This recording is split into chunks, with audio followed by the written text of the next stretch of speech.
Wait, are we actually alive? Ah, Listen, I'm trying to do things here. Hold on. I mean, if we're already live, but I thought I was being so clever. Hold on. I'm gonna view it on YouTube. Let's just go, okay? Open it. Please say. Oh no, we're live. Obviously, we're live. Fantastic. Good. So good. Okay. All right. Well, I guess we're live. For Lore Goblin Live, Lore Goblin Live 5. That's where we are now. We're live. There we go. Obviously, we're live. Fantastic. Right. Good. Okay. Well, hi everyone. Obviously, we didn't have a DM debrief today, so when there's no DM debrief, the Lore Goblins will be released. That's barely even slant rhyme at this point. This was supposed to start at 7. That's what I thought. But guess what? It didn't start at 7. It started at 6:51.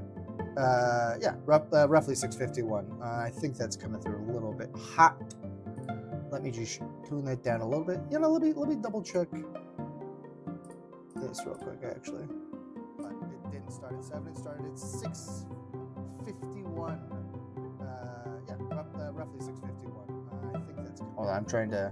Let me just tune that down a little bit. Let me double check. I can't tell. It's hard because I've got the music in my ears because I stopped. Oh wait, no, this is what I should do. Just do this. I'm gonna do this. Music. Hold on, I'm trying to.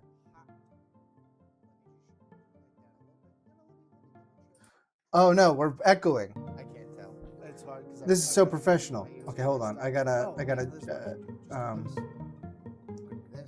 Oh right. You'll hear it when I unmute it, obviously. But when it's muted, it's fine. Right? No, I can. Oh my goodness, I'm freaking out. I could do that. I could do that. Yeah. All right, I could do this. Right? Oh, let me make sure that works. I should be able to mute this. Oh no, not that. Mute. Pause it.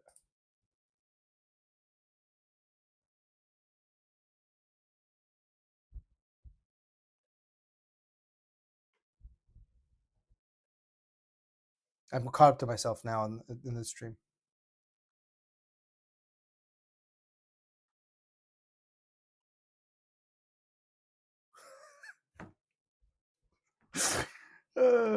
Okay.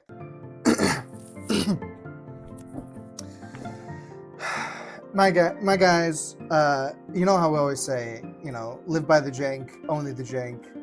We never die by the jank because the jank survives. Never said that before in my life, but you should see we got a new audio setup that is, marginally better than what we'd used previously. Maybe it's better than marginal, but it'll certainly help me in the edit. Hold on, I'm trying to move this source light a little bit further away so I'm not so blown out. Speaking of take, you should see what I'm using as a light. I'm not going to show it though because it's a little bit beyond jank, I think. Because otherwise I'm going to be super pale, and I don't want to be super pale. I feel like I'm normally super pale because I exist in a pale of super paleness. I exist in a state of super paleness, mainly because I don't go outside much, and it's going into wintertime, so I can sort of have a built-in excuse at this point. Maybe we should start with the actual, content of the stream, right? The realm of Umbalin, which is hold on. Let me let the guys know in case they don't have. Ring your bell so you can always see when we're going live.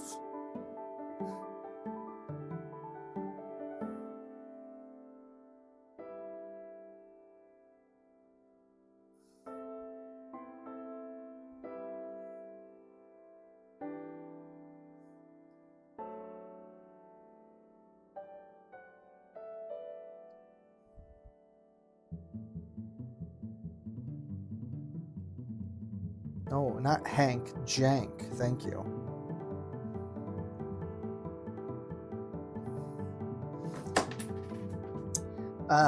The realm of Umbalin. So last time, I'm sure you tuned in for the full 3-hour lecture series on. I think it's still too loud. I can barely hear myself think, so I'm gonna turn it down some. Hold on. I remember now that I turned it up for myself because I was like listening to the mix while I was working on that. How'd you guys like the new game mode? Huh? Let me know in the chat how if it seemed interesting to you at all. We've made some adjustments. I'll probably talk. I've got our lore nope. DM debrief scheduled with some of the brothers, the remaining brothers, I should say, for this with Wade and Wyatt. Hopefully, we got that coming out. We should have that coming out next Friday with at least Wyatt. Wade hasn't said whether he'll be available to do so, but I'll debut some of the new. I came up with a few adjustments that we're going to implement. I'll cover them at the beginning of. Well, I'll cover them in the DM debrief in full, but outside of that, we'll also be covering at the beginning of the next episode of Umbalin and Oblivion. But here we are in this one here, and we're talking about the realm of Umbalin. Now, let me get my notes pulled up. My notes. Obviously, I have notes. The notes aren't actually that substantive. They're mostly just like talk about these particular places because they are points of interest, as mentioned in the notes in the episode description. Hold on, let me get that. Where is it? Here we are. I mean, I could just read it all, but this is old stuff, so I don't know that it'd be particularly interesting for me to read this whole description when we could just look at the thing. It's right here. And so this is obviously the whole of Umbalin. Now, I say realm of Umbalin as opposed to world of Umbalin purposefully because up until recently, I suppose the term world of Umbalin would have been sufficient. I don't know how much of a concept they have of like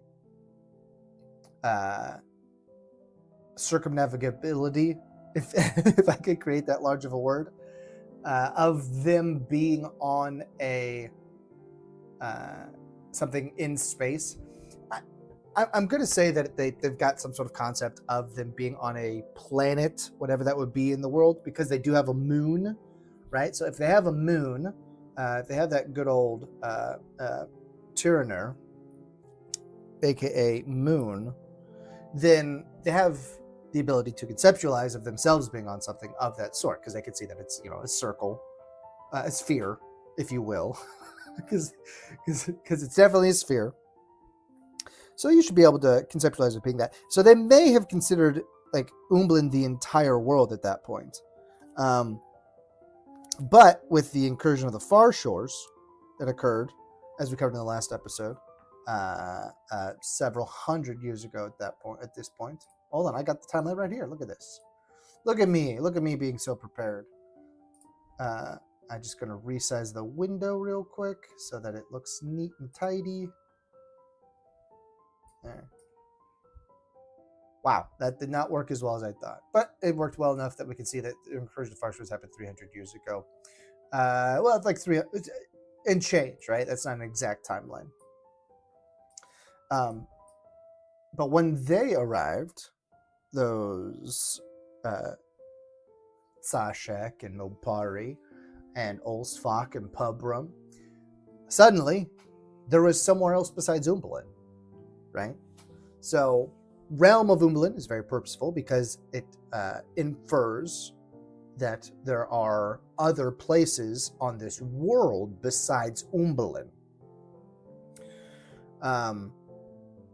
So that's just to say, realm of Umbalin specific to is a purposeful word choice.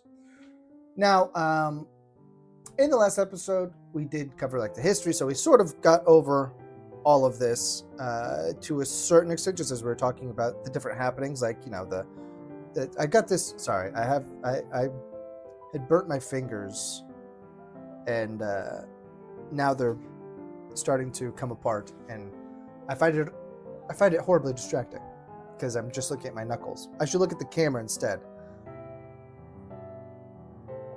Intense eye contact while I drink at you.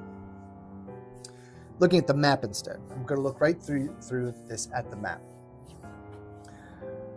So, we could take it in the order I put it in my notes here, which is, first off, it's just Umbalin. And then the main feature, obviously, is the Kashar mountain range, right? The Kashar being broken up into 3 distinct subsections, which are large enough in and of themselves to be full sections. By the way, it is listed right there. So look at that. 1 square equals 100 miles. Didn't know if you knew that. So this is, that's why when I said in one of our episodes of Umbalin Oblivion that these mountains here are not to scale, right? This is I came up with the name. It's Etek.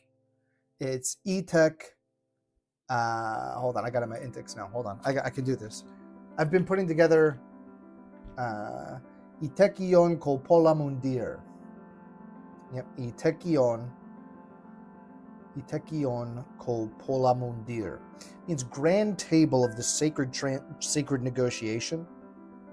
Obviously, because the what was once Mountain Triumvirate of Mavai Veneer, Caer Novus, and Fuelcon use this as their meeting place for said negotiation, transaction, like bartering. It's sort of it's a not a catch-all term, just its concept is a little bit broader than negotiation specifically. I didn't quite burp, so I don't have to say excuse me. So that's what that's called. It is too big. It is not actually that big in real life. It is not 400 miles across. That's what I'm saying.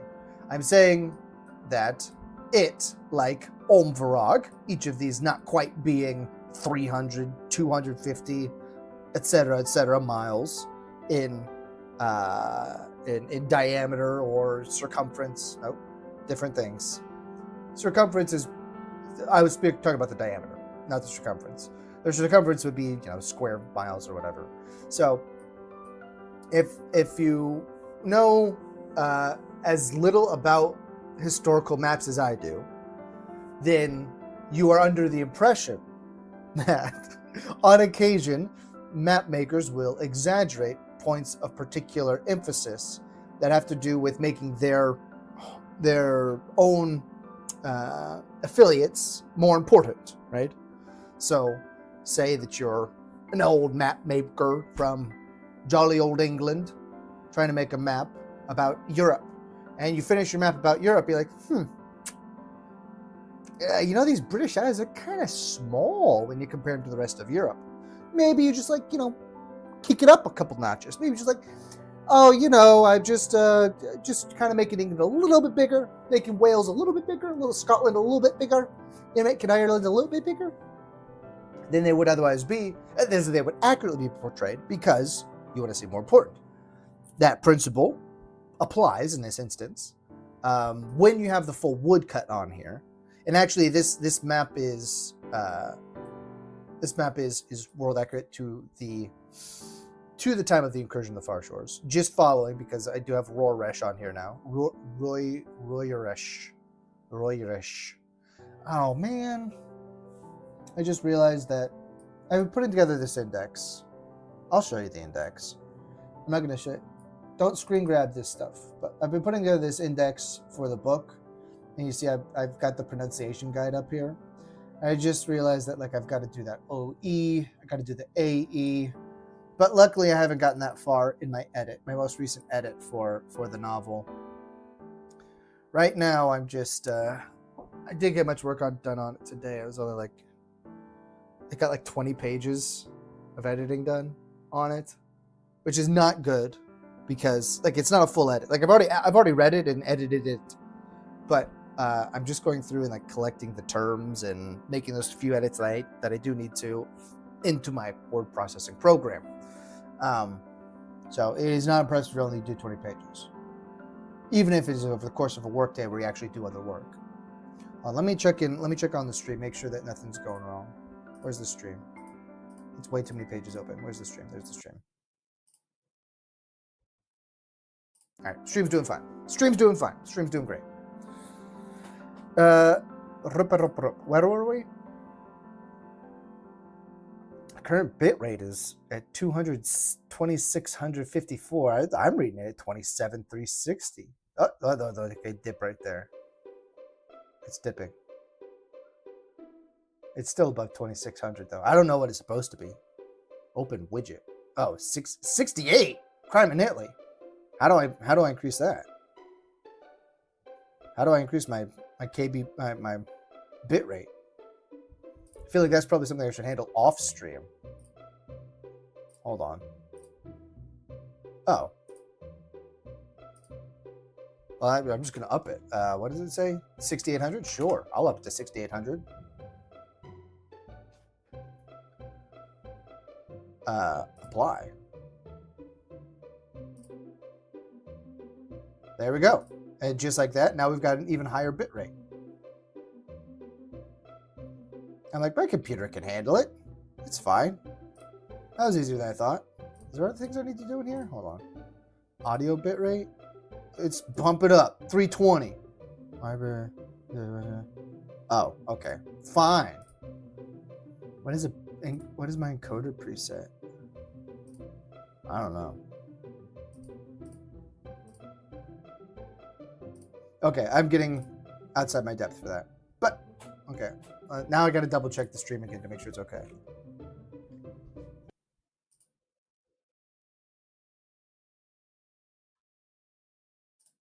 Seems fine. You know, green screens work a lot better when you don't have frizzy beard hair getting all chopped up. That's my note for myself. That's my note for myself. What were we talking about? Hold on. I don't need a moderator because I can see it myself and I don't have that much going on. So, we were talking about the map itself, that these mountains are bigger than they actually exist to be because it was made by the Rullion Veneer, who, obviously, the Rullion Veneer live in Omvarog. Oh, I could do that. Do you want the full DL on Omvarog? I've got it written out.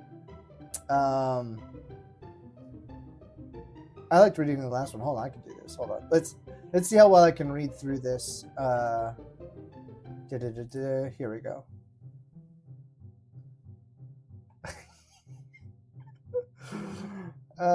Should we just? Where do we want to start? These headphones don't want to stay on my head. So this actually comes from chapter 2 of part 2 of book 1. Titled The Sign of the Cataclysm, chapter Yalnek or Veneer, or Rullion Veneer. Is that redundant? No, because I let my player pick his name, and he chose Yalnek or Veneer. And, you know, he knew that their name was Rullion Veneer, but Wise Slime King is kind of like hard to pass up as a character name. That's what it means. It might mean technically like the emphasis on wise, and it sort of is an ex post facto sort of naming convention, because Yaln Ekor Veneer makes sense for the character he is in the story, but like naming your kid Yaln Ekor Veneer from the beginning is a crazy move from where he starts off. Which we won't get fully into. We're just talking about the Rullion Veneer and Omvarog at the moment. Where do I want to start here? You know what? I'm going to read it from the book directly. That's what I'm going to do. Here we go. That way I can get the edits in if I can read my own handwriting. Hold on, I need to keep my place. I need to know where I was. Hold on, where's one of my Brads? There we are. right? I was right there. So we need to go.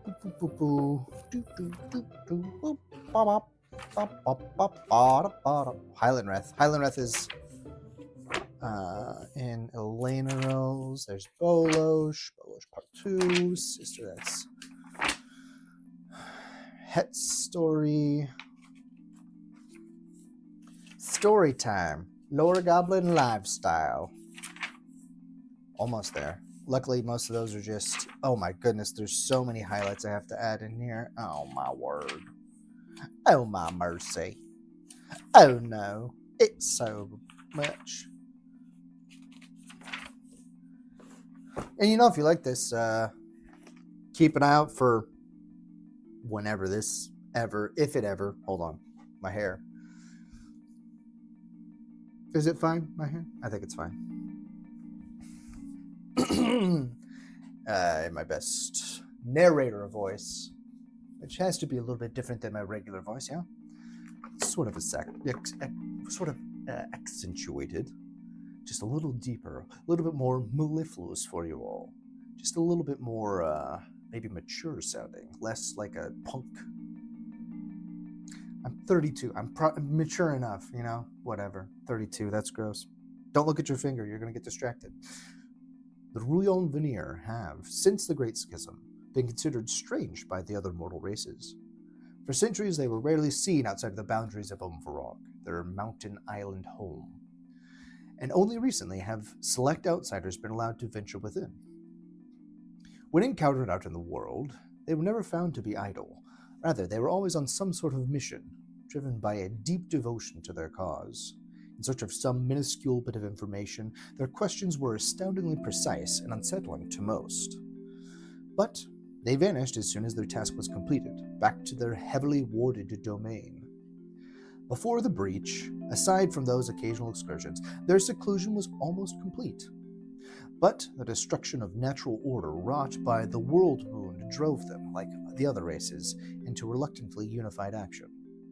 Their skills and technology, honed during their centuries of secluded study and innovation, appeared almost as otherworldly as the Furthelings. However, in spite of their advanced techniques and tools, the tide of war remained heavily tilted in favor of total conflagration. Only the arrival of the Kistone, the unanticipated answer to the supplications of Umbalin, brought the disastrous war to a welcome and victorious close. These new mortals and the massive disruption of nature offered the Rouillon Veneer a reason to be more visible, and they took it.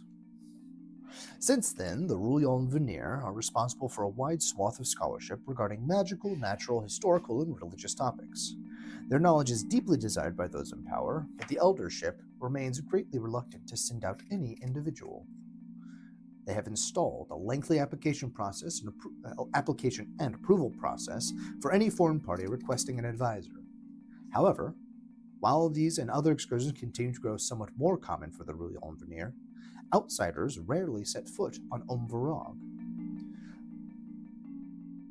Though the borders, it's a typo, but it's not a typo. Though the borders have somewhat softened from the historical reputation of being entirely impermeable, once inside, a guest generally remains limited to travel within the isle that aligns with their particular expertise.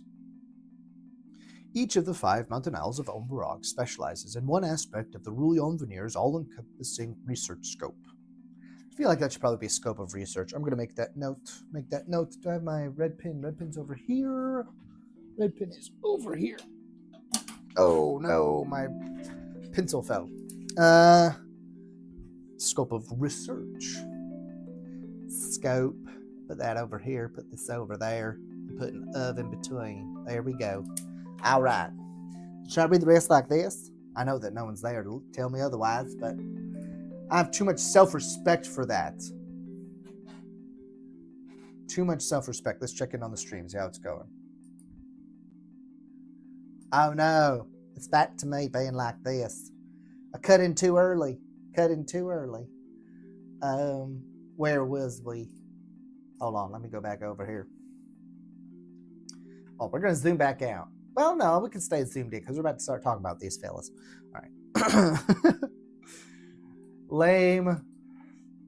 starting with Valtum ko Nibes Tag. Also return.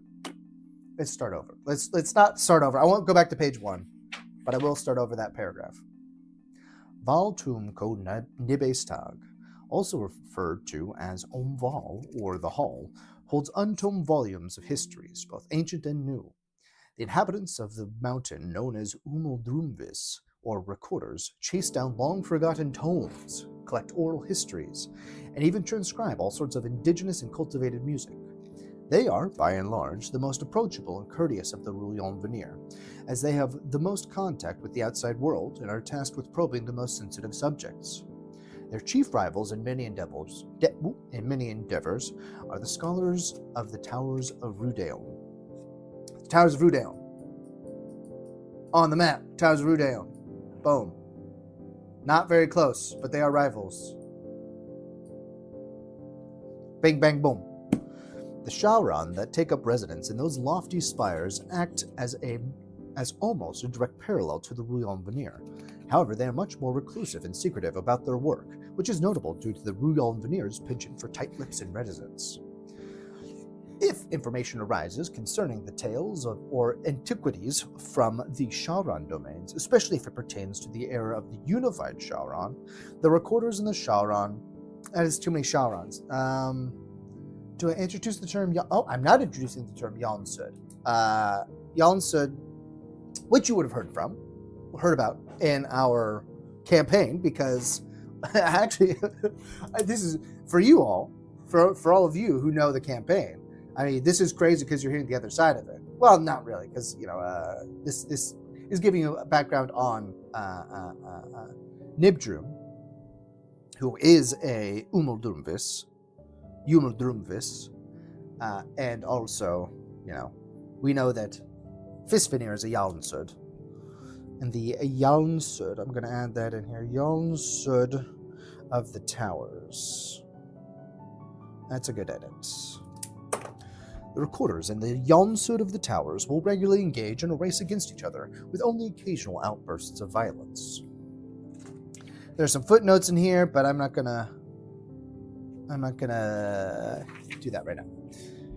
In addition to their escapades, the recorders are also more likely than their brethren to be commissioned by the eldership for a foreign assignment, as evidenced by the most recent episode. That is an aside, obviously, because I looked into Cameron, which broke out of my narration voice. The eldership has warmed to the idea of providing historical resources to localities. That time I will excuse myself. Localities and governments, the general process progressing over a course of a 5-reroll period from application to investigation to consultation to specialization of a recorder who already has a focus on the region to implementation of that individual within the community. The eldership retains the right to recall their subject at any time, though one rarely invoked. This would be where our situation is a bit outside of the ordinary, obviously, because we do know that Nibdrum has not studied the history that closely for 5 years. Now, he's rolled like crazy and had some very good rolls that have helped him out, but he's not an expert on Kistum culture, on Fonrel culture specifically, though one rarely invoked. Tish kom Yalnvenir Gralier. And these names may change because a lot of these were made prior to me finalizing all of the Yungal language stuff, which we did on some of our previous streams. Going back to this sheet here. I don't know if I covered all of this on stream after I decided it, but here's what I landed on. I want to do Z's more because not a lot of the languages use Z. I guess I can't say that because Nibel Jash uses a Z, not as a standalone though, as a DZ combination. They don't have it in their because their X is kind of their Z sound, but I like the X look better. Great reason there, but the Yungal language actually uses Z in its phonetic vocabulary. Phonetic, syllabic, eidetic. No, not eidetic. That's for sure. Oh no, it's messing up the blue. Gotta get that off. It's messing up my green screen. Oh my word! I can't remember the word I'm looking for.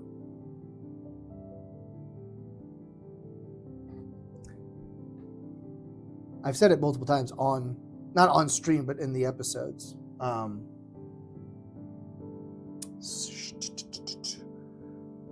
It's about not mimetic, but phoneme. There he is. Phonemic? Is that a word? Phonemic? It's in their phonemic vocabulary. That's z. They've got the word like zomud, which is a tool, or just zo, which is two. From, to, four. So close. It was 4. And also it is the one of the verb endings as opposed to descriptor endings. So let's think about this. Tish kom yon veneer. Yon veneer is definitely correct. And gralier actually would stay. Well, no, it would turn to gralair because it would be a physical it's transmuter. Yon veneer gralier means transmuter. Why is transmuter king?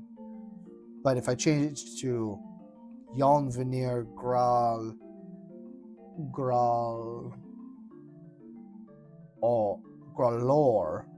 OOR, which is a short use gralor. It looks silly for one, which is always a detriment when the words look silly, because LOOR looks like I don't know, it looks funny, but that would make it a physical interaction with an inanimate object, and with it being it would change also at that point to in, so it actually be gralon, which is LOON, which looks like loon, which isn't great. I should have a few more witches on there. Maybe it's past Halloween though, so I don't want to do that. I mean, I'm just going to circle it and come back to that later because we are so sidetracked right now.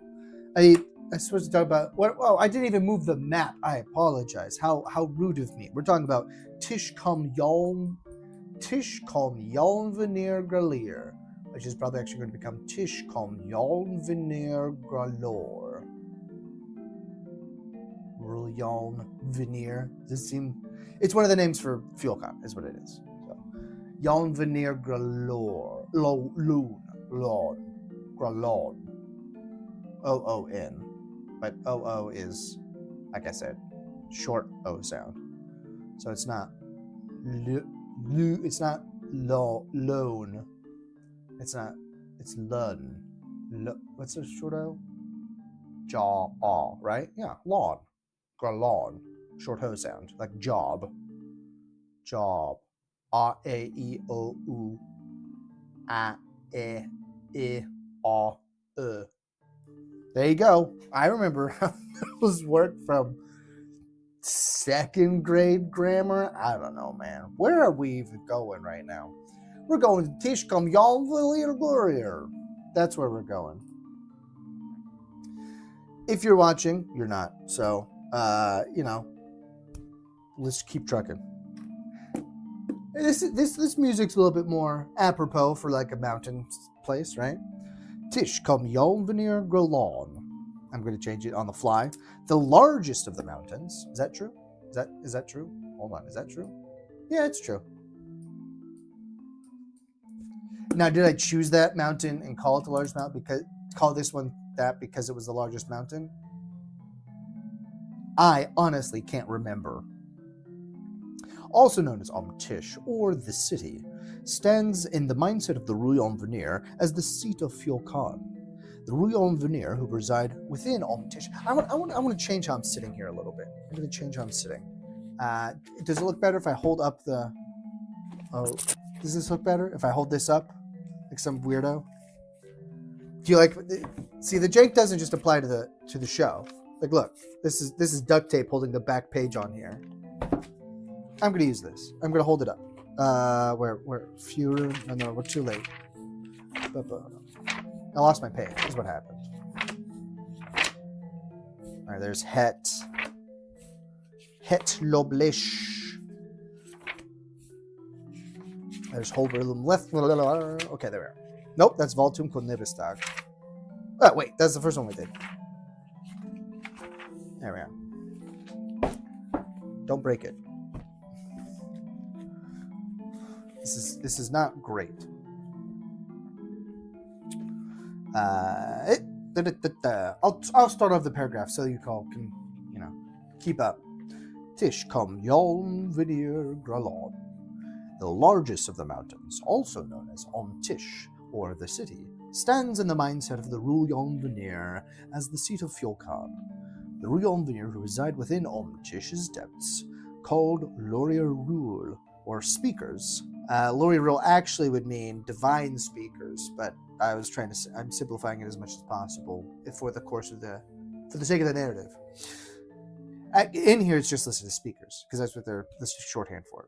Study and debate the finer points of religion and philosophy. They had almost faded from any sort of importance before the War of the Breach, as the thought of upending the pantheonic understanding of the world was almost unfathomable. But the reality of the immortals of the further, demonstrated by the breach, followed by the incursion of the far shores, which brought about the realization that there were unknown immortals buried within Umbalin's own history, reinvigorated Tish and its debate halls. The Lorirol conducted much research into and many interviews of the beings. The Lorirol conducted much research into and many interviews of the many. Oh, that's many too many times. Much research into and innumerable. Is that too much? Untold interviews. And untold interviews is like a nice sort of little combo there, because it's like untold interviews, like the interviews about being like telling a story. So untold interviews, I think, is a little slightly ironic descriptor. Much research into and untold interviews of. Untold number. I can't. It has to be a single word.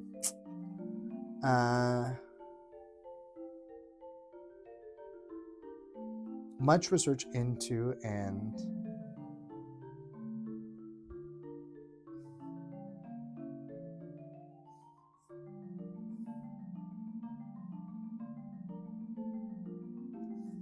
Okay, I think I'll leave many here. Or I guess you could call that okay. And I'm going to change the next one to the various. Yeah. This is scintillating information going on right now. Lorirol conducted much research into and many interviews of the various beings of the further and the far shores since their arrival. If there is an understanding of either of these foreign mythoi, which is the plural of mythos, mythoi, according to Google at least. Not according to Gemini, though. This would have been, maybe Gemini tells me different. I don't know. Sorry if you're listening, and I'm going to get you targeted ads for either of those services at this point. The study of the speakers, if there is any understanding of either of those foreign mythoi, the study of the speakers lies at its foundation. The eldership of Varag also use this mountain as their meeting place. A small portion of the island is reserved for the administrative and ministerial functions of the council, and their decisions and bequeathals. Ministerial functions of their council and their bequeathals. I feel like that's a misplaced modifier. Administrative and ministerial functions of their council. And I think just adding another "of" is going to be clarifying, and of their decisions and bequeathals. It's just "and their decisions" and is not great. Of the council and of their, I think that's also redundant. This is not what we're here for. We're here for a geography lesson. Is this even geography? Who knows?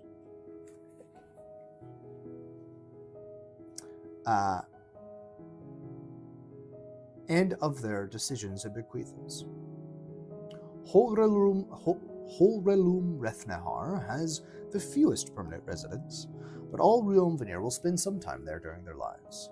Known as Holrelum, or the mountain, it serves as a meeting place for the Ruyon Veneer of different expertise to share their knowledge with others, and houses the grand experiments that result from those combined ideas and works of those ideas and work combined. If I can't read the sentence out loud, then probably it's too complex. Known as Holrelum, or the mountain, it serves as a meeting place for Ruyon Veneer of different expertise to share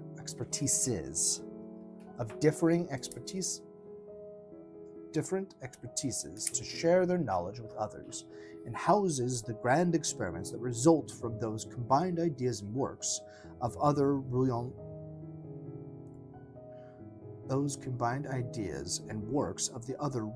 Veneer enclaves. It is the site where Fuel Khan brought Talrin after he was killed by Zhashek, and after much experimenting, reanimated his ruined paragon. Yeah, that's a whole story, which has not been covered on anything that's available through what we have right now. That's the story of the creation of the Nebel Zhash, which we won't get into right now. Story about it. But just know that Talrin was killed by Zhashek because Talrin tried to kill Zhashek for reasons. The exterior of the mountain serves as a testament. Let me update it. There we go. There's Holrelum. Those are because it's the central one. Holrelum Rethnehar. Obviously, Holrelum Rethnehar. Where were we? Yeah. The exterior of the mountain serves as a testament to the power and danger of the experiments that take place, the worst catastrophe evidenced by the massive crater taken out of the peak. Was I describing this? I think I was describing this one. Oops. I mean, there's like a chunk over here, but it's like hidden in shadow. My art ain't too good.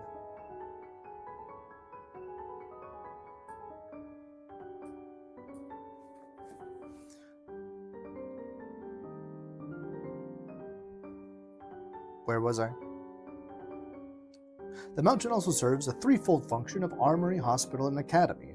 The Ruyon Veneer who fill the commission positions within these functions are the few brethren who call the mountain home. Brethren? I mean, there's both genders. Are the few oh,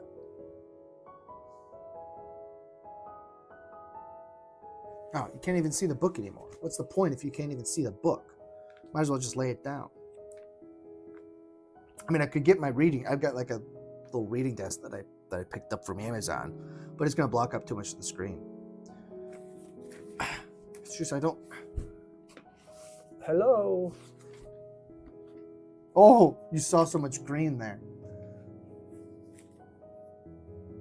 What are we doing?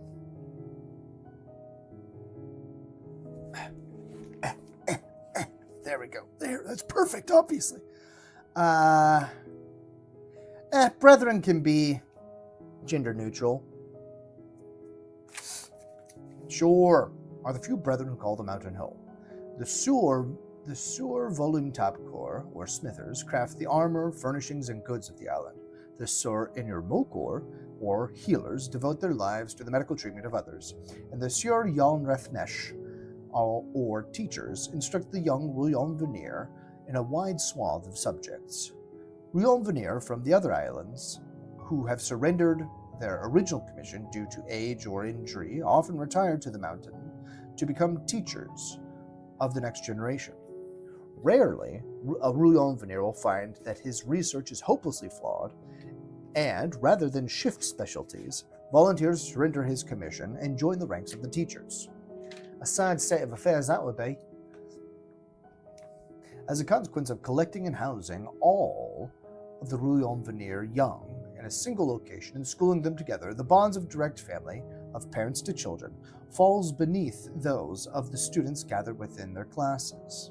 In the end, the Rouillon Veneer figuratively adopt their colleagues as a family. As they move through their education and are sorted into their optimal vocational paths, their family becomes reshaped and refined. By the time they are ready to enter their full commission, they have formed strong bonds with their fellow specialists. This often leads to pairings of like-minded Rouillon Veneer becoming bonded through the embrace of Fuel Khan and producing offspring of their own. Only rarely will Rouillon Veneer become bonded to a member of another isle. The organization of the mountain places the more dangerous experiments towards the exterior, with experiments rarely taking place below ground level. Ground level being the point at which the mountain reaches sea level, by the way. That's a footnote in here, but I did need to read that one out loud.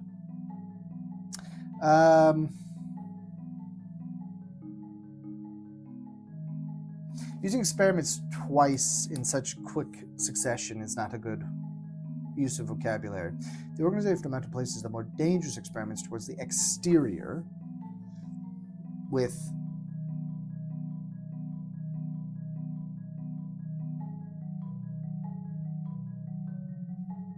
only a rare few taking place below ground level. The workplace of the armorers rises through the center of the whole complex in a column of industry. The teachers lecture in the lower levels of the mountain, extending below ground level. The lower portions of the mountain, extending below ground level, with the dormitories lying further below that. Beneath it all, the healers tend to the sick and wounded, with more severe cases lying in the deepest rooms of the city boroughs. Phil Conrid Olyurie Soru. Stupid. Phil Conrid Olyurie Soru, called Omrid, or the Domain, harbors the largest population of Rouillon Veneer. Denizens known as Bonnier-sur-Trabvaubrir, or harvesters, harbors the largest population of Rouillon Veneer. Denizens known as the Bonnier-sur-Trabvaubrir, or harvesters. The research that goes on inside this sprawling network of neatly crafted tunnels and rooms is some of the most consequential work done by the Rouillon Veneer.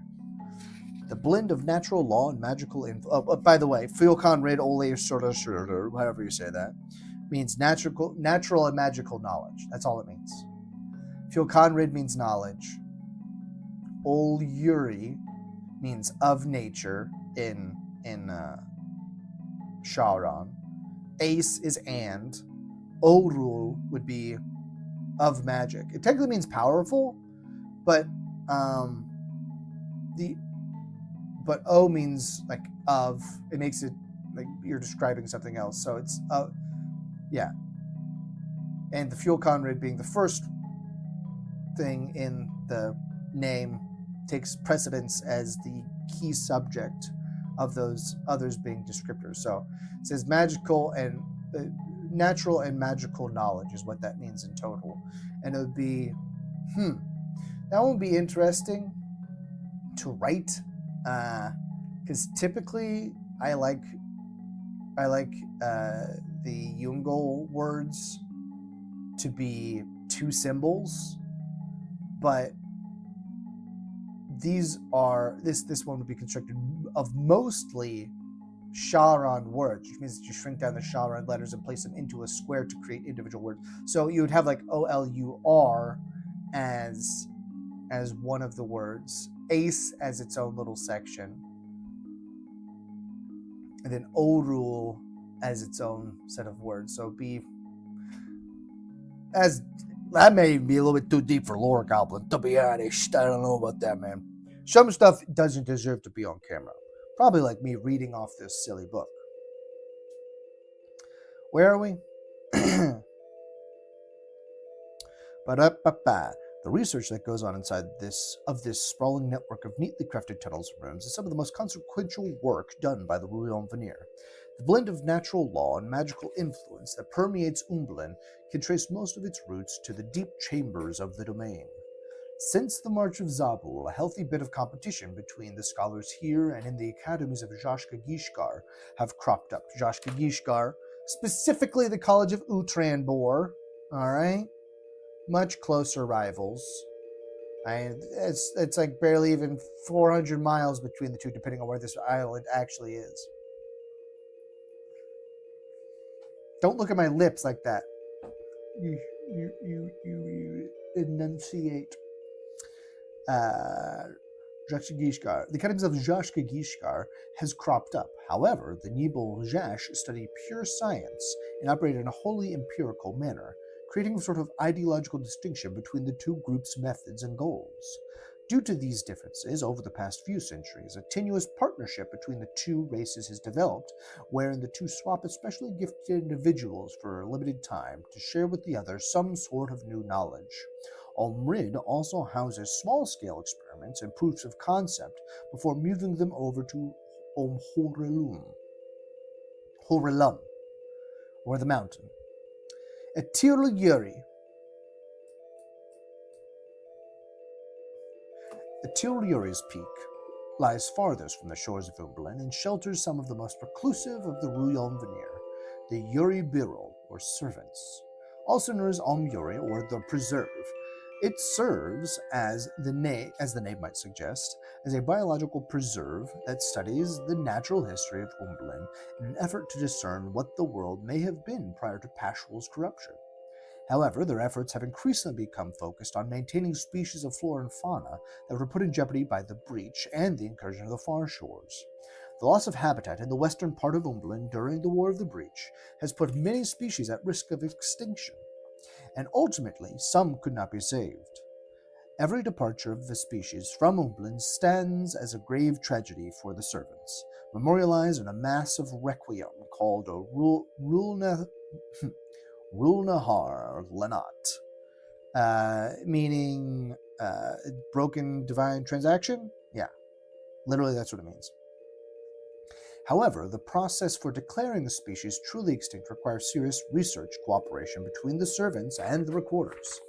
This research often requires excursions to distant locales with teams, or at least pairs, of mixed expertise. The preserve also provides for the feeding and supplying of all Umvarog. This encompasses everything from daily sustenance to exotic potion or ritual ingredients. Some smaller farms reside on the other isles for more immediate and common needs, but the servants still manage and care for those plots. Those who work on the nearer islands tend to be generally kinder than those preservation-minded compatriots on Atiryuri. And the population of the Ruyon Veneer, and as the population of the Ruyon Veneer continues to grow, so too does the amount of servants needed for food production. In recent reroll, a dictate from the eldership required some sort of resupply service for every servant, regardless of expertise, which has chafed the more reclusive residents of Yuri. And that finishes the section on what Vrog is. Scintillating stuff, obviously. Very interesting. Any questions? I mean, I know that there was a lot for no one. Any questions? No? Great. Fantastic. So that's Vrog. That was, 30 minutes on this stupid 1-5 island section here? Oh my goodness, we're already at an hour. It's almost 8 o'clock already. My word. I barely even taken a sip from my Arctic Fox mug. Look at it go. Oh no, it's disappearing. It's too close. Oh man, come on, dude. Come on.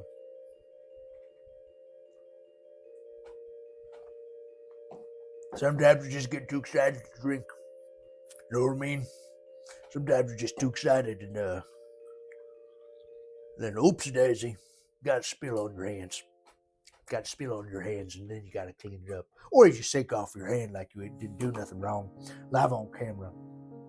Stream it out to the eternal internet. Seems about right. So, strange asides from that guy aside, Maybe soliloquy? I don't know. I mean, the whole thing is a monologue. What is the technical difference between a soliloquy and a monologue? That is my question of the moment. Do I Google it? Yes, why not? Can someone beat me to it? What is the difference between a monologue and a soliloquy? Is a monologue done in front of the presence of other people and a soliloquy done by yourself? Soliloquy versus monologue. I'm sure people... Okay.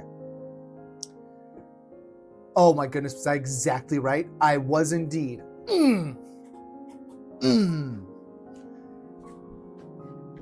A soliloquy... Well, according to Copilot. Oh, sorry. I use Copilot, not Gemini. Yeah, soliloquy is a speech delivered by a character who's alone on stage. A monologue is a speech given by a character to another character. Okay, that makes sense. Monologue being like one talking. Soliloquy maybe having to do with being solitary. I don't know. That's probably going too far with my Xandering. Okay. All right, that covers Virag, which wasn't even what I was supposed to cover first. So that's good.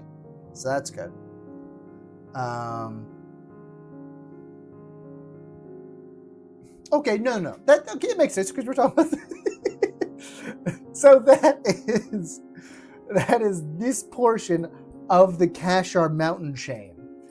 Greater Kashars, obviously, this is where the Umgal Tabkor. Hold on. Which ones live here? Go to the Umgal section.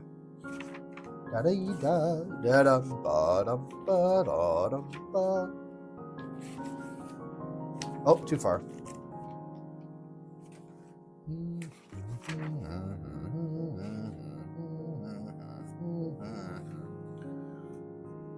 Do you guys like this music at all? I just force it down your throats ad nauseum when I do anything with this stuff. How was the music in the last episode, though? You know, we mixed it up in that one, mainly because I had to. I couldn't loop my little drum piece of music for literally the whole episode. So I found some royalty-free stuff that you probably noticed I had to drop credits in the description of the episode for. But we didn't get any strikes on it, so I guess I did it correctly. What? Here we are. Umgal Mavai were initially in the northern Kashars. Umgal Akor in the lesser Kashars. And the I was right, Umgal Trabkar in the greater Kashars. These guys are like metal-based. They do a lot of metal work. These guys are stone-based. They're carvers. They got a whole lot of area. But, at one point, I think I'm going to make it that this whole area was actually taken over during the March of Zabul, the fourth cataclysm. The fourth cataclysm. Yes, you know. The most important thing to know about this is that this is where all the Umgal live, except for the northern Kashars, which at the close of the Great Schism was ceded as territory to the newly formulated matriarchy of the Shudresh. Listen, part one of this book here tells that story. Tells that story in detail. Not super great detail. It's actually written by a bunch of... Look at it. It's written by a bunch of really on veneer guys. See their names there? It's my copy. See? It's my copy. This ain't even the whole thing. Look at it. Stupid. Dumb. Stupid and dumb. Dumb and stupid.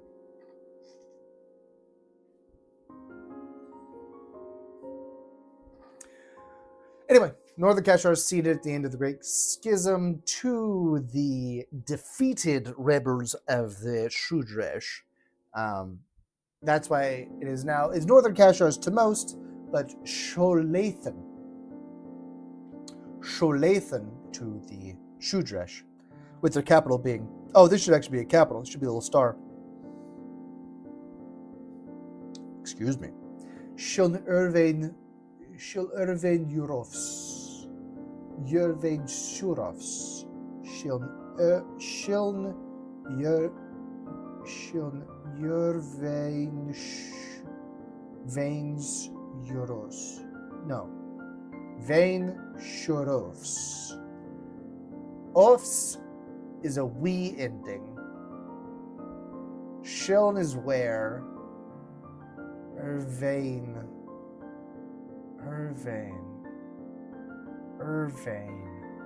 I mean, I could just look it up. Irvain Shur. So, Shur means that you've made something, that you're a creator of some sort. Irvain. Let me just look it up. I don't need to try to remember this. Sharon. Go to Irvain. Sky. What?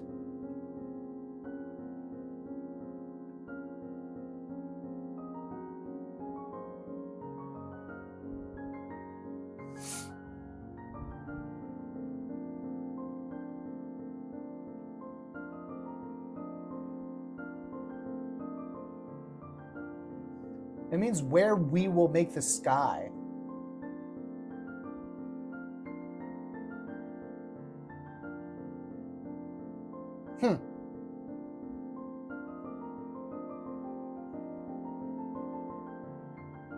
Interesting.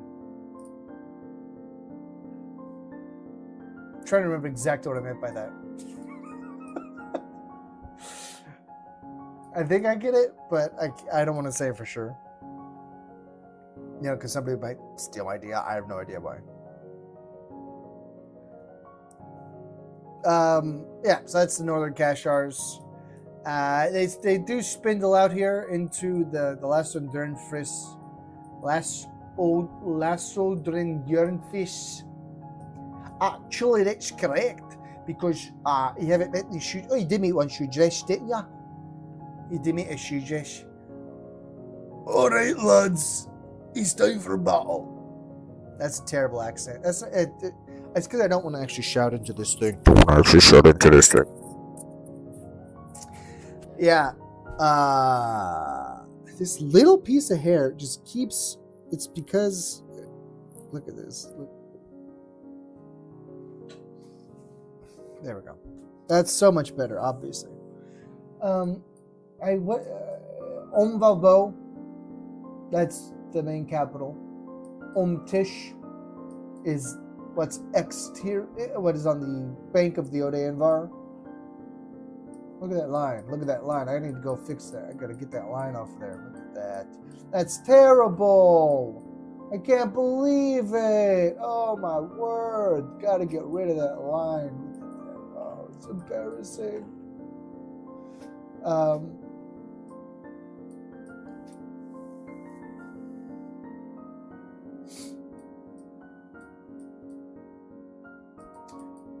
So we'll just go what's within there. What's within there is Zhashka Gishkar. There's an area within Zhashka Gishkar called the Paktzir, which is like in this general vicinity, or maybe it's over here. I technically nailed it down, but it's like it is well below sea level in that area, because as I've said before, I think I've said it before somewhere, that Zhashka Gishkar actually used to be a nice place to be prior to the birth of the Tyrol. It was a nice place to be. It was very fertile, wet, and lovely. But then the birth of Tyrol happened. Oh yeah, no, we covered this at an extreme extent in the last episode. So maybe I'll go back and mark chapters on that.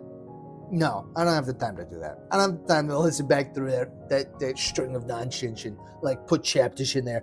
To mark out each place I got distracted and said, he went off a wild discourse about, I don't know, the Rotilobacter manufacturing.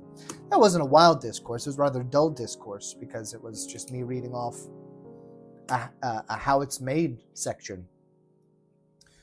But the Pact Zir is down in there. That's where you can get your Backtor. Is that right?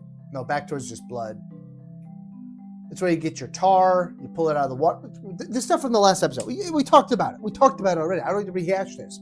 The Pactazir is where you can find the gunk that gets made into Rutillabactor. Okay, that's all I'm saying. That's all I'm saying. It's the stuff that you can do, and it makes Rutillabactor. Pactazir. It's bad water. Okay, I think there's actually a place that's called bad water in that area, but that's beside the point. We're staying on track now. Okay. Oh, look, I actually put Zhashka Gishkar next on the list. There's the Pactazir. There it is, the slog pits of Pitzarbov. There we go. These noxious salt ponds, known to the Nibel as Utgajash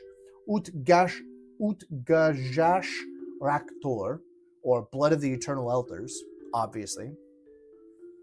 Utgajash Raktor. That's what it is. Utgajash Raktor.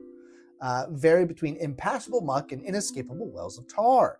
The only source of water for miles not found at the bottom of these, of aquiferic wells, if I can coin a phrase.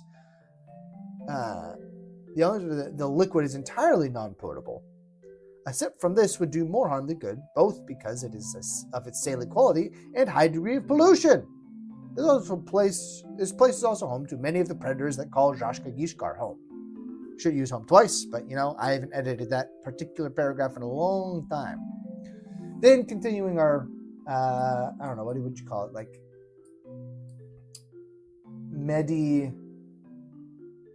I don't know Latin. Between the mountains. I mean, I could do it in like Google. Tubeck Holberlum. I think that would be between the mountains. Tulek obviously, Tubeck Holberlum, I believe is how you would say it in their language. Mountains, I don't think I have a word in Nibel Zhash for mountains yet. I probably should have one because they obviously can see mountains. They're surrounded by them. And they've got like these are actually sand dunes. I haven't named them or anything. There's actually sand dunes that push up against the mountains over here. That's why they're rounded on top. Oh, we should talk about the Dokashir. Yeah, what about the Dokashir? Where's my bit about the Dokashir? There it is. Dokashir akor kom vinirtum. Kom vinirtum. It is called Dokashir akor kom vinirtum. I believe that's still correct. These are the cliffs made by Mavai Veneer at the close of the birth of Tyrrell. And he smacked his big old hammer on the ground and caused them to rocket into the air. So there's that.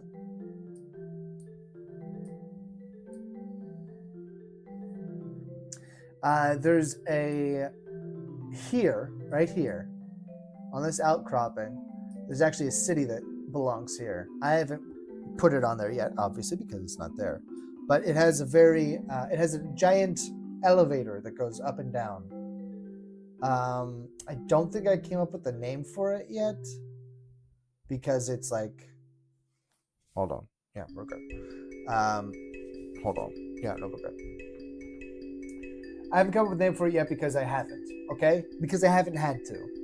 But in the novel, this features prominently at one point in the narrative, basically just because they take it. That's all. They just take it. Mainly, I wanted to have this cool, like, giant cog elevator.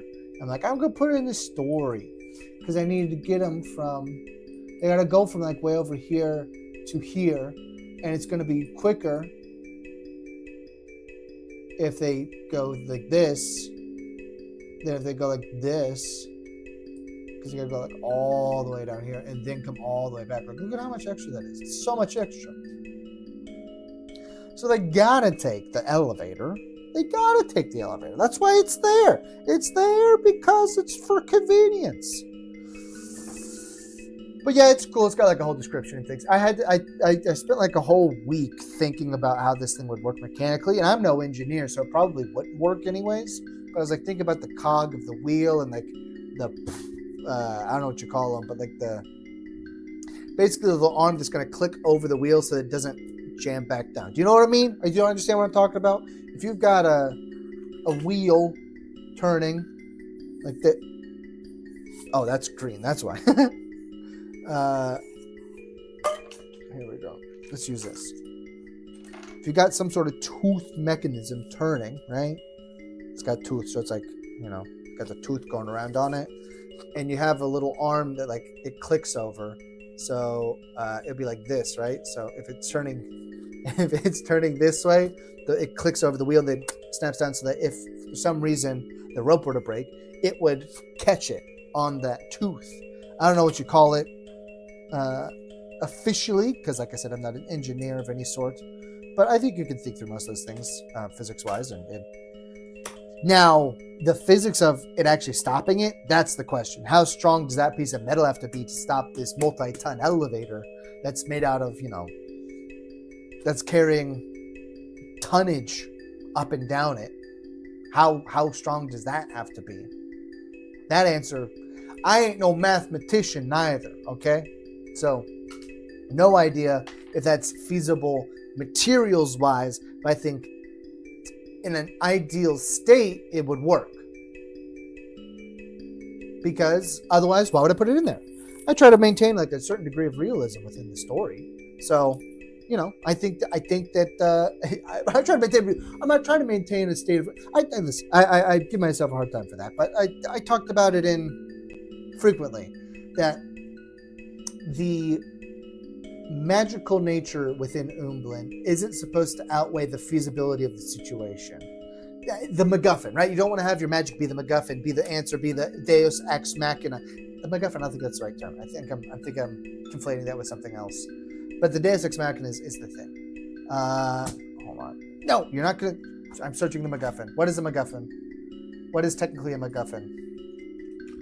MacGuffin definition. Oh, no, I was exactly right. Well, not exactly right. Refers to an object, event, or character in a film or story that is necessary to the plot and motivates the characters, but is ultimately insignificant or irrelevant itself.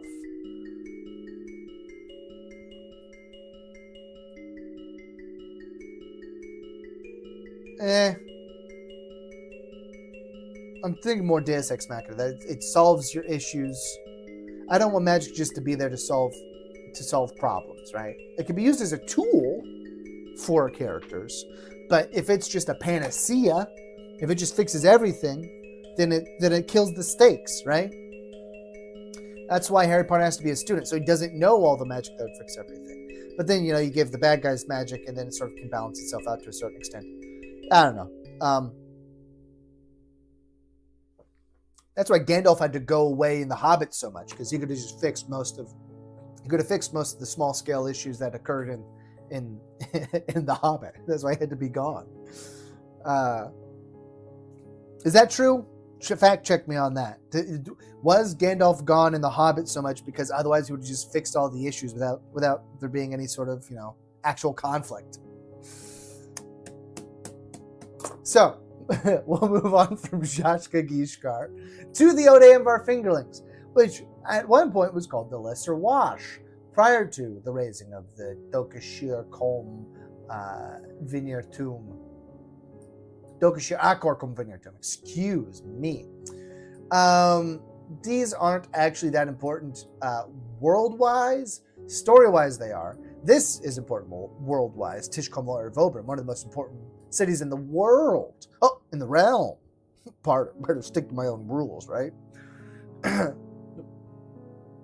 Not only for its historical significance, but for its immense size as well. Rivaling Rejlaz Rekob for population. I believe. I'll have to fact check myself on that. I haven't really worked out how massive Tishkomlar Vobrin is.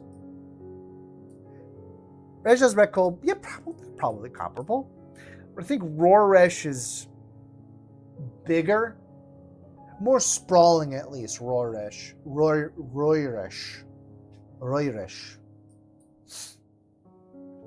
I don't know.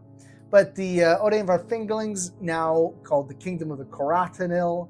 Coratanil being the name given to the Olsvak and Pubram as they came over. Coratanil meaning something like those from the other side, like other side of the ocean, other side of the Western Expanse, as it is called.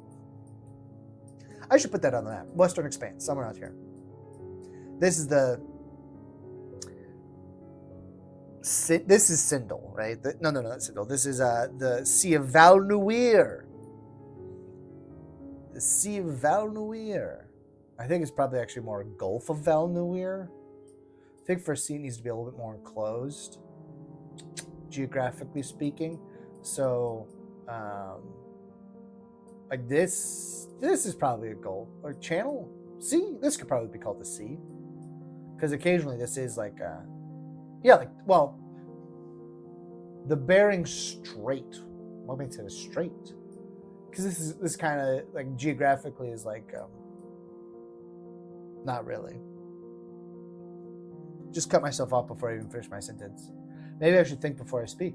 That's an option. Nah, I'll just keep rocking. Just keep rolling. So this is run by the Olsvak. The Kratanil, as they're known, to the Fanro. Nope, to the Kiss Tone in Umbalin gave the Kiss Tone of the Far Shores the name Kratanil. The Kratanil themselves distinguish between two subsections of themselves, the Olsvak and the Pubrum. The distinction being Olsvak were the Kiss Tone, aka Noranil, who lived and worked and fought with the Tsashek, whereas the Pubrum were the underclass of the Mopari and the Shek. Okay? Got it? That will be on the test later. You must understand that. You must understand that. Because the distinction is very subtle. Anyway, they came over. They landed in this area. How they ended up right here exactly? Okay, the horizon's only like a couple miles, so maybe they just didn't see this. Like they somehow coming up here and they're like, oh, let's go in this little bay. Because technically, they don't know that this is inhabited land either, right? But I know that the Mopari landed over here for the Kistailnred. That's why they're still here. That's why they're in the Kistailnred.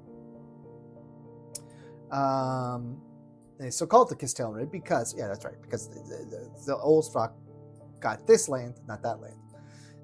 Prior to the incursion of the Far Shores, prior to it being gifted to the Kratanil, to the Olsvak / Pubra, it was part of Zhashka Gishkar Darastranbol, which is Zhashka Gishkar bound by weak hands. That's what Darastranbol means.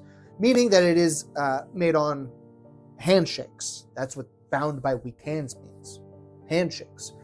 Sort of diplomacy. It's a republic, right? So Zhashka Gishkar for a long time was had tribal warfare until the March of Zabul settled them all up. Zhashka Gishkar Darastranbol. They take over all of Odeyanvar up to the lake. They don't get across the lake. They do get across the lake, but they are pushed back. So Omtish is like essentially a fortified city on this side of the lake that goes towards the main gates of Omvalbo through Etokion Kol Polamundir. Yep, I think I got that one right. You could check me, you could rewind it and check me out on that, but I think I'm correct. And then they, during the March of Zabul, they also sweep around through the Shoal Pass, which is no fun at all, and they take over the kingdom of the Pat Pack, which at the time was not the King of the Highlands, but it was just sort of uninhabited territory, aside from a couple big lakes that are in this area, which we've covered in the campaign so far. You know, Rashbagash McCankik. The name Rashbagash McCankik comes from the March of Zabul. Rashbagash McCankik, meaning, the word Rashbagash comes from that, because Rashbagash means surrounded. And it's supposed to be like the sound of Rashbagash being like this, perceived sound of the Nibel Jash surrounding you. That's what their language sort of sounds like. It's kind of where Rash Bagash itself, the word, comes from. Can't get me in dry land. But they were actually seized at one point and overtaken. The Nibel got up to this point here, and it's just very, very swampy in this area. So they have trouble getting through this area. It's not super swampy, but it's where they have a bottleneck. So the Mosarn, the Feblesin, were able to sort of mount a defense of this gap here. This, what is this, like 75-mile gap? We're taking this as an exactly right thing, or they can't get up over this like little spur, so they're able to a combination. This would be a combination of Yungol, Kasharn, and Feblesin collecting to hold the tide here from the Nibel Jash, who had swept around and taken over all this area. So at the greatest extent of Zhashka Gishkar's power, it would have encapsulated all of Zhashka Gishkar, all of the Odoyanvar fingerlings, all of this area down here, up to right here, up to this little meridian.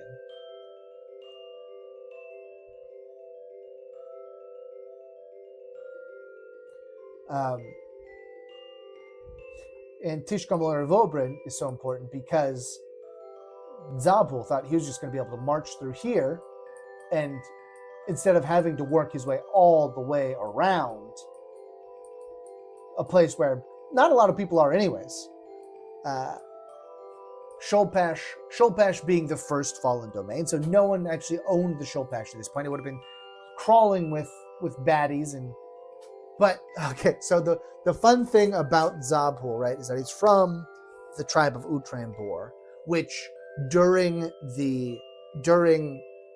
Pashrul's corruption was sent to the Shulpash. They were meant to help the Kasharn at the time who lived in this, in the Ploblinic. At the time it was called the Ploblimk, and the Feblesin the Mosarn who lived there were failing. They were losing to the onslaught of the variable beasts and baddies that occurred during Pashrul's corruption. They were just being overrun. So the Nibel Jash, having been sent out to assist all the other races during that occurrence, the Utrambor, the collection of people the collection of Nibel sent to the Shulpash failed to collect all of the fallen stars, first of all. So at that time, there were still some remaining within the Shulpash, which is why it remains to the current era a place of exceeding danger. Utrambor failed to recapture the Shulpash, so their name Utrambor, which means Utrambor. Ut meaning no, Tran being weakness, weak, scared. No, Antart is scared. Tran is foolish.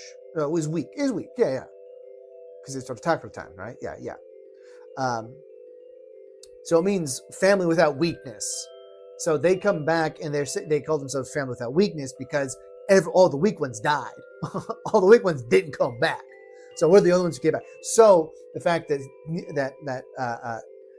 Zabul then has to overcome his family's failures in the past in the Shulpash is kind of an interesting historical coincidence that occurs during the March of Zabul. Also part of the reason why he's trepidatious of going through the Shulpash in the first place.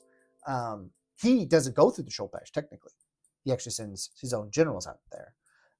Which, not to be a spoiler or anything, But uh, book two, part 1 is a journal of Zabul, telling the story of the March of Zabul from his first-person perspective, in the guise of like Marcus Aurelius's, through like a sort of lens like Marcus Aurelius's Reflections, only with a little bit more storytelling involved than just like the true reflections of Marcus Aurelius. That one, like, don't clip that, because like I don't know what like you're allowed to say about things. I think you could say that, right? So the part 1 of each of the part 1 of each book is like not supposed to be. It's told in a past tense format, right? Like you already know the outcome of what you're reading, but it's providing you context on like what you're reading. Does that make any sense? It's telling you the story that you need to know in order to understand the story that you're reading later on. Maybe that circuitous logic will help it make sense to you. Regardless, Tishkamlar Vobrin was the city that stopped Zabul. He was not able to overcome that city. He never made it through Tishkamlar Vobrin. So that's what stopped the march of Zabul, is Tishkamlar Vobrin. And that's why the Feblis never fell. The Feblis remains one of the only unconquered territories. The Feblis, the Wintram Woodlands, they remain unconquered. Everywhere else at some point has managed to accrue some sort of disruption, aside from Petrol's corruption. Petrol's corruption touched everybody, obviously. Just Josh Giskar had the best time of it, whereas everything else kind of had the worst of it. Anything else on Ode and Varfingerlings? Not. I guess that's all really ancient stuff. Now it's just kind of like like trade flows up and down these rivers pretty consistently, because like they'll bring stuff. The King of the Highlands, the Fonril Kingdom, will send stuff over this way, and then up through here. A lot of it will also go through here, where we are right now, in Nertan. Nertan being here-ish. I think they're technically like right here is Nertan. This is where Nertan lives. And so the canal connects through this area and then comes out here. There's a river that comes down that's not on the map. This is not the Nertan here. This is a different river. And it goes up to here, and there's a pretty major city for the Lesser Kashars. It's like in this area, this sort of area of this lake, that will send some things up and through, like send it through this little spine here, so that helps cut out some of this trade time. But still, once you get over here, you're either going to get stopped by Tishkamlar or Vobrin, because this is a true break in the mountains. Like, this is a true saddle here that goes all the way through, like all the way.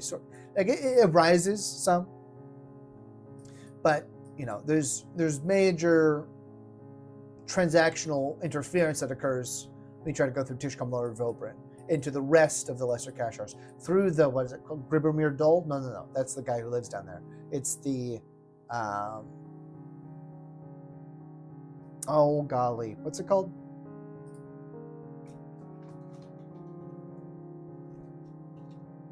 The Gribomir Gallion.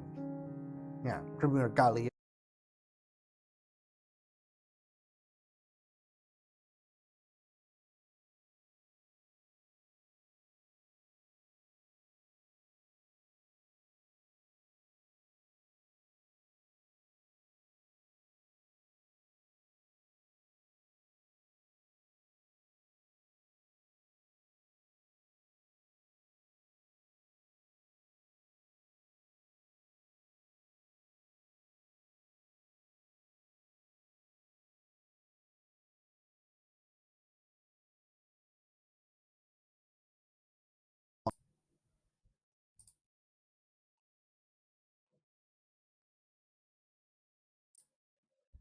Is this it? Ah, okay. Yeah. So my audio mixer is asking me for money at the moment. It should be back in just a second. Can you hear me now? Hold on. Let's see. Oh, right. I can't hear it because the audio mixer's out. So like I can't even hear it going through here. All right. That's fine. That's fine. It's just about a minute left, and then all the music will be back. Huh? I didn't know that it would do that to me. This is the first time it's done something like that. Maybe it's because I've been leaving it on, so I don't know if it just timed out or something. But just another 50 seconds, and we'll have the music back. What were we talking about? I got totally distracted by that. Everything died all of a sudden. Because I'm gonna have to adjust my sound as soon as it comes back. I think I could just press that and have it be fine. Hold on, I'm gonna leave this on so that I can hear it when it comes back and make sure that my sound was sounding sound. 30 seconds. We're almost there. I should just probably give them like the $5 that they want for me to use it without this sort of interference, but well, I'm a cheapskate.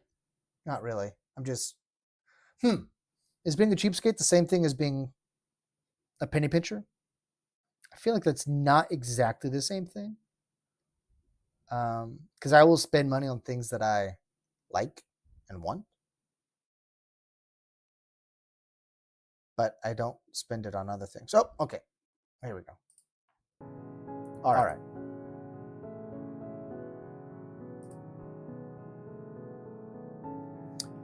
All right. Back active.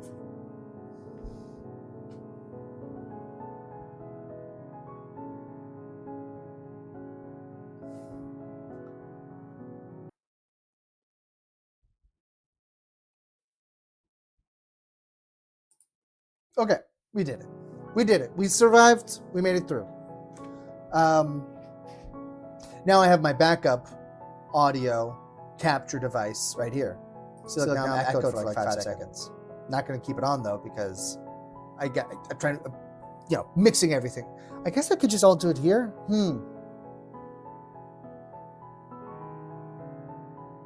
Probably that'd be easier to just do it all in OBS. I don't know. It works how I have it. What am I doing now?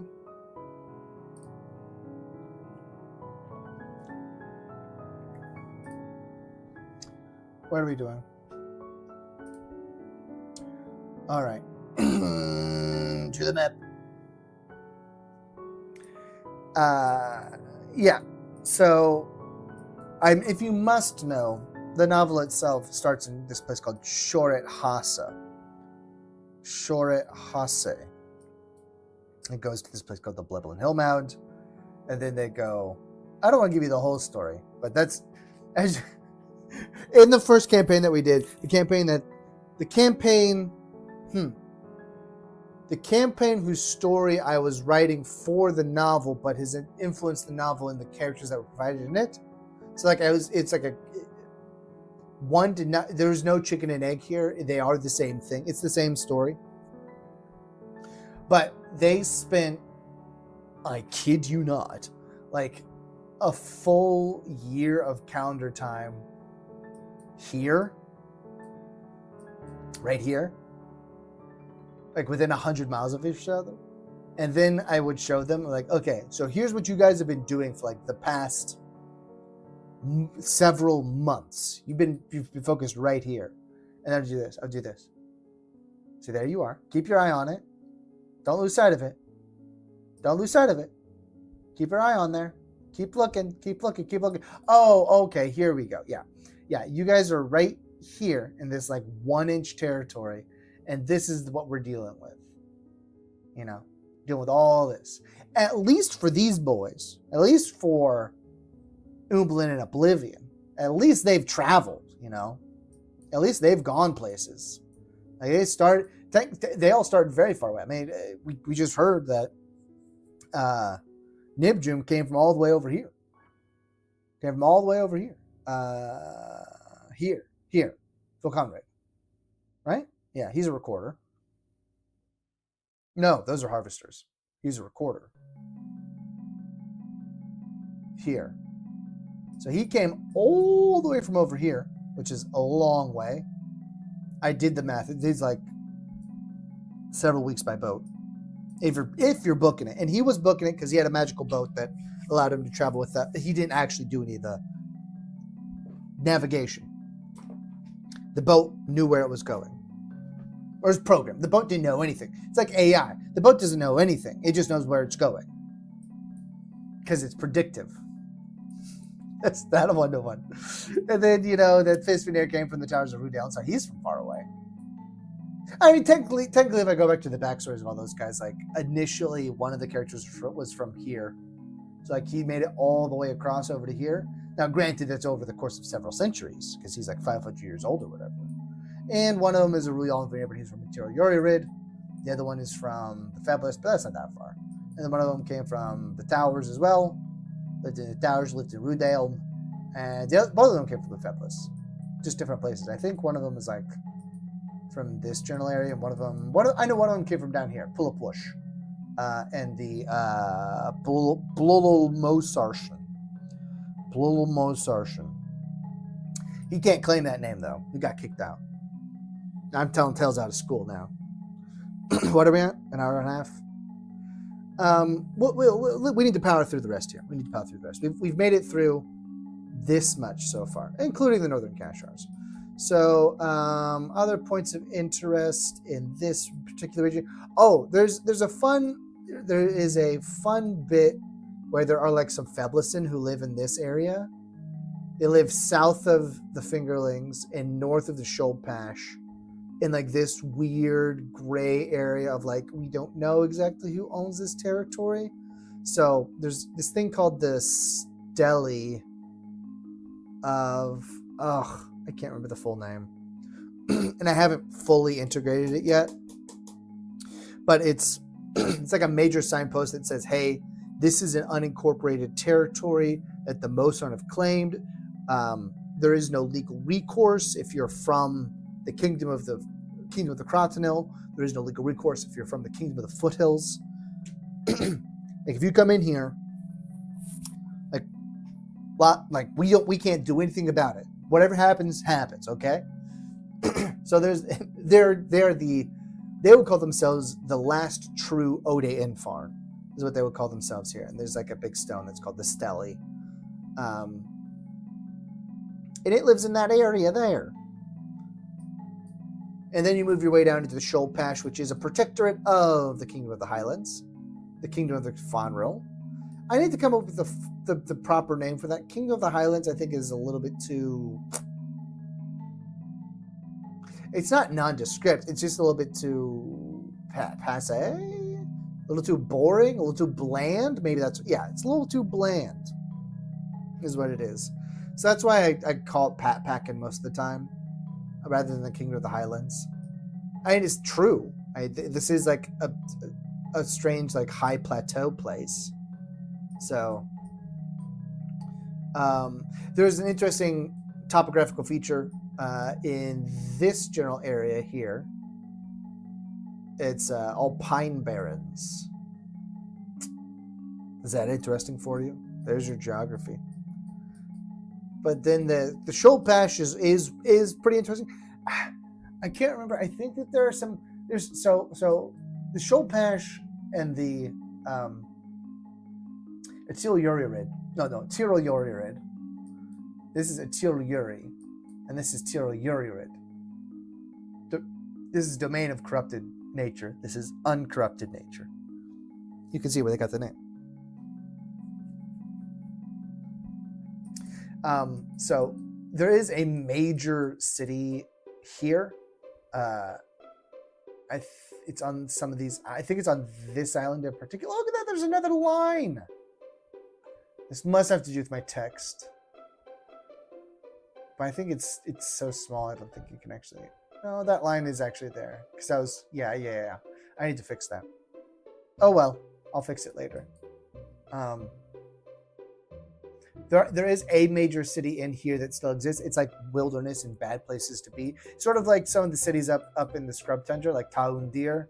Taundir is like the frontier place, which we covered in the last episode. This is all now not fun place to be. Okay, here's some fun topographical stuff. There are still some major holes that go down into Khartoum here in the scrub tundra. This is obviously a wild place. It's not even settled by the Torbid Ankish, who took over the Lesser Durnfis. Las Odrin Jernfish. Okay, Las Odrin Jernfish. Las Odrin Jernfish. Just try to nail that into my head. It should be probably Las Odrin. Does that sound as good though? Las Odrin Jernfish or Las Odrin Jernfissum? Fissum. Because you add an M to the Leiludum words, and that makes them pluralized. You got to pluralize it because it ain't high land. It's the heights. It's the hills. Because so the fun thing was that this is the autumn flatland. So this is not Ernfissum. It's the Wait, no, what is it? Oh, it's right there. Jernrisrid. Ermel Jernrisrid, which is the flatland. The domain Ermel Tese, which is harvest time, autumn. Ermel Tese, harvest season. Jernrisrid, flatland. Domain, which is flat. I don't know. I'm just babbling at this point. Anyway, the topographical feature here is that there's those giant holes down into Khartoum, and then there's petrified wood. That was the cool thing. There's petrified wood here because of things. Hold on, I was right. It's right in the middle of it. Hold on. Where's this thing? Oh, great! It fell out. Fantastic. It's around page 90. The Aerid Sholet. Let me try that again. Take two. Aerid.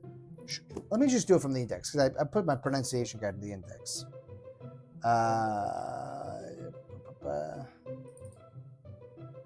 Eury. Aerid solet ehis verusad. Verusade. Aerid solet ehis verusade. That's the culmination. Not the culmination. That's the final action of the. Well, not the final action. Let me correct myself a few more times before I say anything at all. That is the final inciting action of the Great Schism. That's the best way to put it. The final inciting action of the Great Schism. So there's the reaction that occurs, the battle that occurs following it. That is the Umberfall. Yeah. It's when the Tyrol re-entered Umbalin. So the Great Schism is manifold meeting, obviously. Blah, blah, blah, blah, blah. So many different things it means. Oh, wow, that's so interesting, sir. That's so interesting. The chat is live, by the way. Like, you guys can say anything you want in there. But, you know, at this point, I'm just begging. So, like, that's not cool. No one wants to hear that. Literally, no one wants to hear that. We got to finish it. So, the scrub tundra no longer used. The Kistail Rid. This is the grasslands. So there's like a major city out here. I haven't named it yet. I got a capital that's somewhere out here. Maybe it's on this lake. I don't know. Trabchakesh. That's still a major city.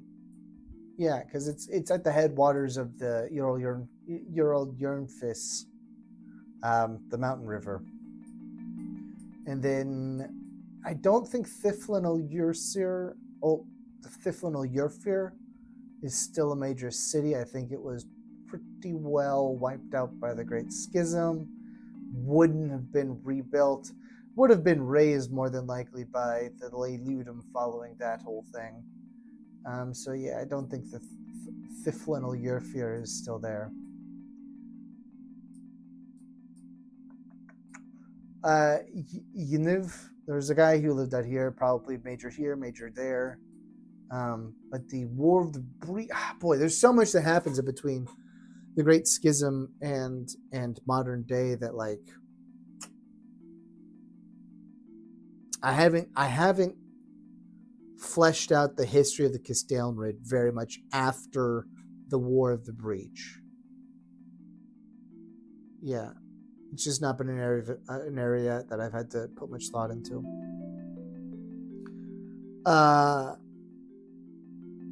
I'd say I'm open to suggestions, but because I'm open to stealing ideas that other people have, or ideas that I can piggyback off of and manipulate in such a way that they are more fresh, that they see more of my own, at least for my own personal ego.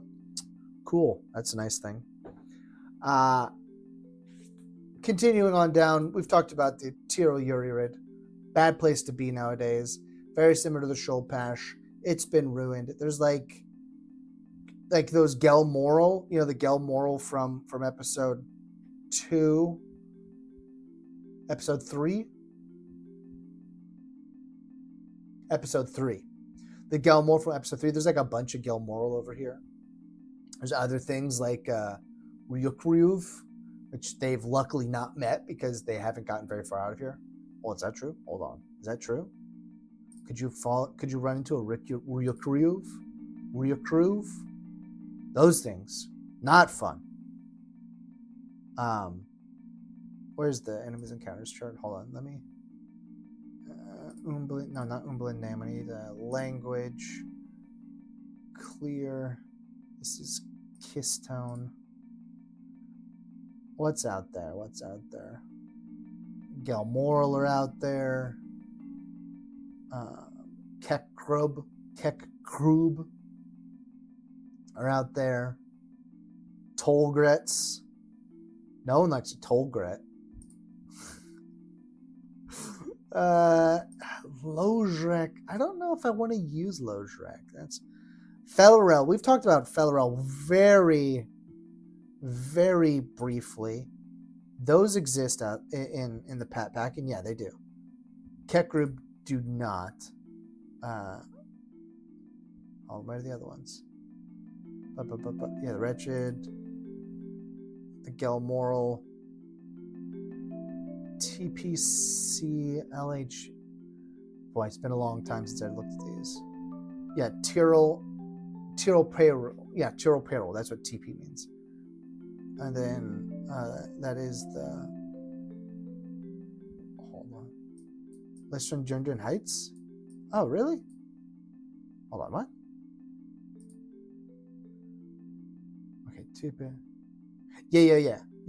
Okay. Listron Jundren Heights. That's what that means. Yeah, okay. On the coast...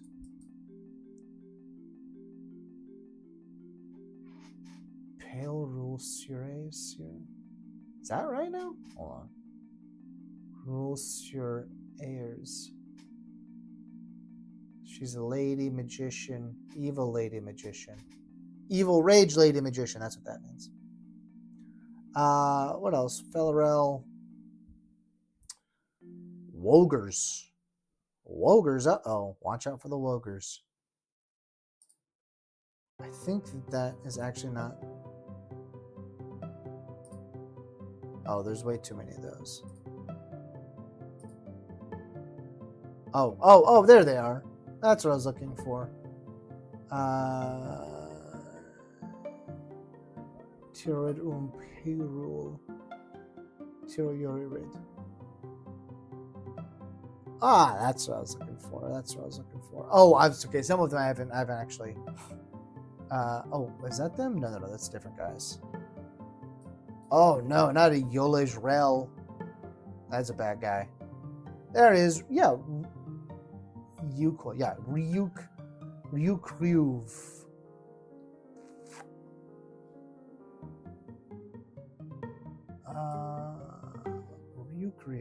Where are the Ryukryuvs? They're in the greater... They're in the Kashar. The greater... greater Kashars, yeah. They're in the lesser Kashars? They could be over there. Oh no, they might be in a Ryukryuv. Why would they be in there? Hold on, am I in the right category? Oh, I didn't. No, I was reading the wrong one for that. Maybe let me to Zach Welsh. Oh, Kelgej.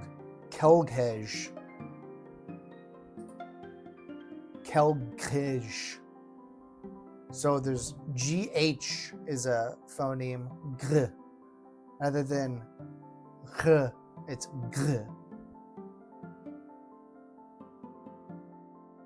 What's a Therek? Therek? Ugh. Nasty. All right, we got to finish this up. We got to keep going. Hold on.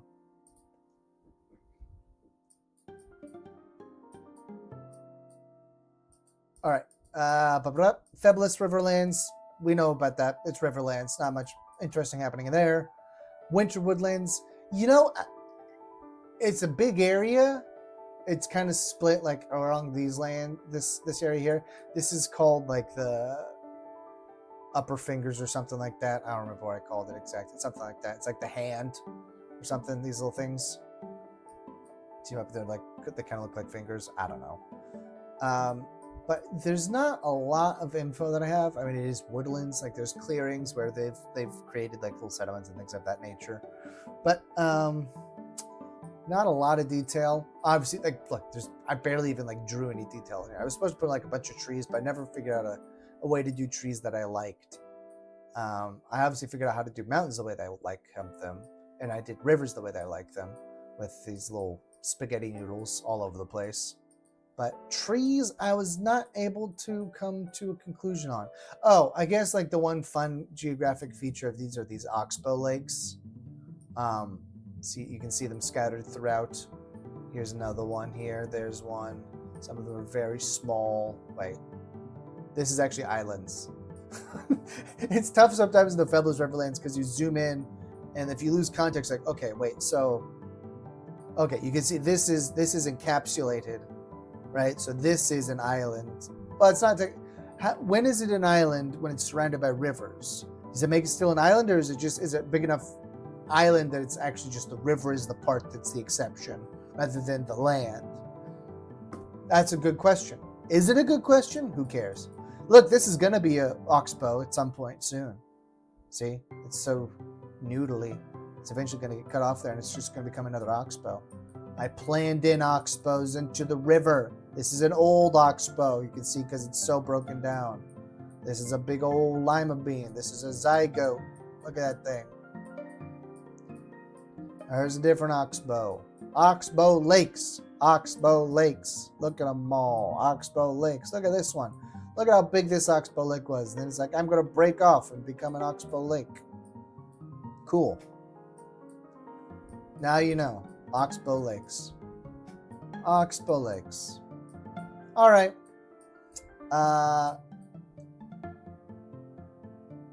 Oh. This is a bad Arctic island. It's like Greenland, basically. It's not fun to be up there. Now, I will say that this does not suffer from Mercator projection issues. Okay. If you're familiar with what that means. Mercator projection being like our common map system that we think of, where like as you go more north, the east to west proportion, the longitude start getting bigger. It inflates the size of land masses in northern and southern areas as opposed to equatorial areas. That's what I mean. This does not suffer from that. As you can see, it is a true grid on there. Now, how much can you trust the map itself? I'll leave that for me to know and you to never find out. It's an accurate map for several hundred years before the stories take place that we talk about. There we go. That's the answer. Although these I've added for the sake of convenience. Like there is no way that this map included Shore at Hassa on it when it was created. The Gobblin Hill map was not created on here. Tishkar Motor, that is understandably on the map. Roresh, understandably on the map. Whew, bless me. Sweet Moses. That was a big yawn. But some of like the finer points, like these would be on here, obviously. Taj Rudel, yeah. This one may not be the Shon Olrud Verusuds. Shon Olrud Verusuds. Shon Olrud Verusuds. Where there is powerful falling. That's what this means. Rude, not rule. I was reading as rule for a second, which is like magic. Rude is power. Oh, which changes, which means I was just wrong about the O rule, because that does mean magic and not power. Silly me. I mixed up my made-up languages. Silly me. This is just a set of waterfalls. You can't see it. This is actually a little gap here. It's a set of giant waterfalls where you have to, like, you can't take a boat from Iris Irvan down through to the Sindel coast. You have to transverse this. It's covered in backstories and things of that nature that we've talked about before.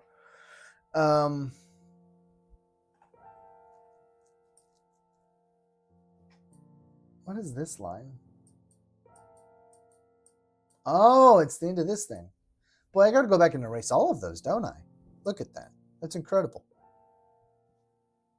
That's crazy, bro. Iris. It's not Iris Irvan. It's Iris. Iris Irvan. Meaning sweet ocean. That's what it means. It means sweet ocean. Because this is freshwater. It's a freshwater lake. It ain't no bay. It ain't no saline place. It ain't brackish backwater. Sweet, sweet, pure mountain milk. Look at that. Oh, delicious. All right, I think by the time we start talking about how delicious lake water is in my fictional world is probably the time. It's probably time to say goodbye for today. New episode of DM Debrief coming out next Friday. There will be one. And then we will cap off the month of DM Debriefs with the introduction, our first DM Debrief with Emily, our new player, and her Ephedrael character.